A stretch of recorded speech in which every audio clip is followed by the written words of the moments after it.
ஓம் பிரபன்ன பாரிஜாதாய தோத்ரவேத்ரைகபாணஜே ஞானமுத்ராய கிருஷ்ணாய கீதாமிருததுஹே நமஹ. யததோ ஹ்யபி கௌந்தேய புருஷஸ்ய விபஷ்சிதः இந்திரியாணி பிரமாதீனி ஹரந்தி பிரசபம் வனஹ.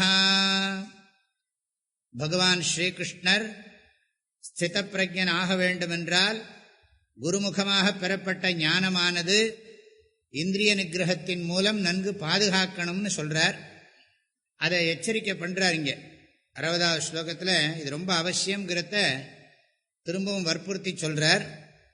விபஷ்சிதா யததா புருஷஸ்ய ஹே கௌந்தேய அர்ஜுனா, விபஷ்சிதா, விபஷ்சிதான்னு நன்றாக சாஸ்திரம் படிச்சிருக்கிற ஞானி, யததா முயற்சி பண்றான், புருஷஸ்ய விபஷ்சிதா யததா புருஷஸ்ய நன்கு ஞானத்தோடு முயற்சி பண்ணுகிற மனிதனுடைய இந்திரியாணி, இந்திரியங்கள்லாம் என்ன பண்ணுகிறதுனா பிரமாதீனி, ரொம்ப கடையறதான்.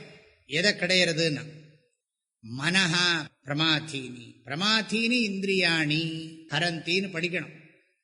அதாவது மனசை போட்டு கடையக்கூடிய தன்மை உடையது. மன்மதன்னு சொல்றோம் இல்லையா, மன்மதன்கிறது மனசை கடையறவன் அர்த்தம், ஆசைக்கு அப்படி அர்த்தம்.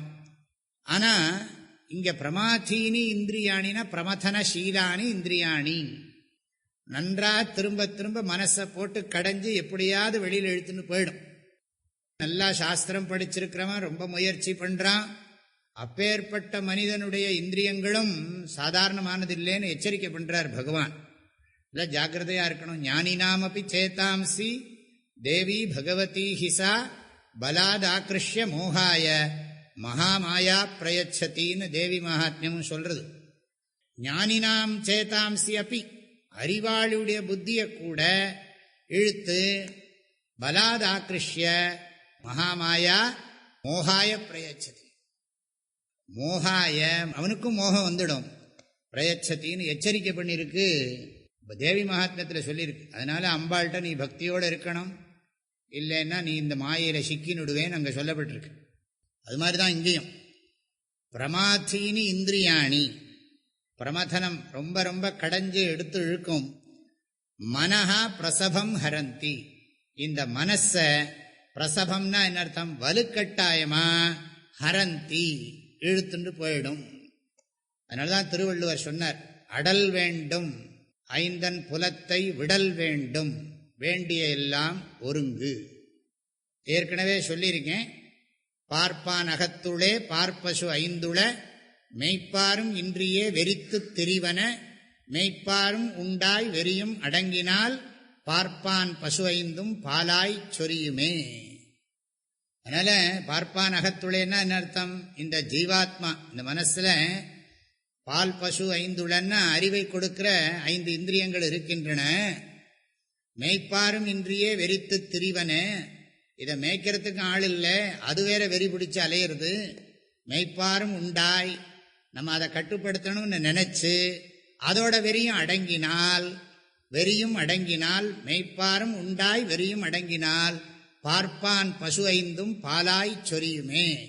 இந்த ஜீவாத்மா கிட்ட இருக்கக்கூடிய இந்த ஞானேந்திரியங்கள் 5ம் ஞானத்துக்கு உதவியா இருக்கும்னு அர்த்தம். அது திருமந்திரத்தில் சொன்ன மாதிரி இங்கே அதை புரிஞ்சுக்கணும்.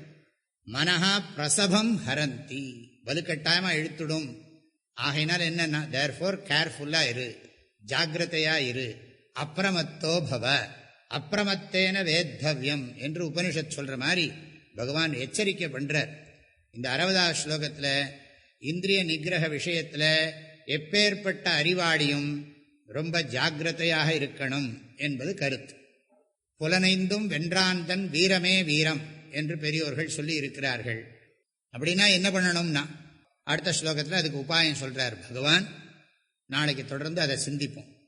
யததோ ஹ்யபி கௌந்தேய புருஷஸ்ய விபஷ்சிதः இந்திரியாணி பிரமாதீனி ஹரந்தி பிரசபம் மனஹ. அனைவருக்கும் மனமார்ந்த நல்வாழ்த்துக்கள். ஹரி ஓம். ஓ